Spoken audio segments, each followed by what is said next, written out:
মসজিদে গেছেন, বসে আছেন, সুন্নত পড়ে নামাজের অপেক্ষা করছেন, সময়গুলো কাজে লাগান। পাবেন না, বড়ই পাতার গরম পানিটা যখন মাথার উপর দিয়ে যাবে শেষ। আপনি মসজিদে বসে আছেন, সুন্নত পড়ার পর ঘড়িতে তাকিয়ে দেখেন এখনো 10 মিনিট জামাতের বাকি। সামনে থেকে কোরআন টানেন, খুলেন, যেই সূরাগুলো আপনি ভালোভাবে পারেন ওইগুলো আপনি পড়েন। হুজুর পইরা শেষ, আবার পড়বো, আবার পড়েন, আবার শেষ, আবার পড়েন, পড়তে থাকেন। আপনি একটা অক্ষর 10টা নিয়ে আরেকজনকে আপনি শিখাইতেছেন নাকি?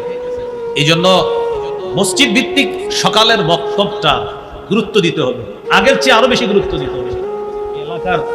এলাকার আয়োজক যারা, এলাকাবাসী, যুব সমাজ, আপনাদেরকে হাতে পায়ে ধরে বলবো, বগাদি কান্দাপাড়া, লালুরকান্দি যুব সমাজ, আপনারা মসজিদ ভিত্তিক সকালের যে বক্তব্যটা এটা খুব বেশি গুরুত্ব দেন। আমাদের দেশ থেকে এই ঐতিহ্য আস্তে আস্তে হারিয়ে যাচ্ছে। মাইকে সকালবেলা হুজুর বলতে হয়, মক্তবের ছাত্রছাত্রীরা তোমরা মক্তবে চলে আসো, এটা এখন হুজুর বইলেও নিতে পারতেছে না বাচ্চাগুলাকে।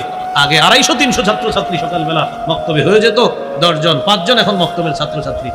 এটা উম্মত ধ্বংস করার নীল নকশা।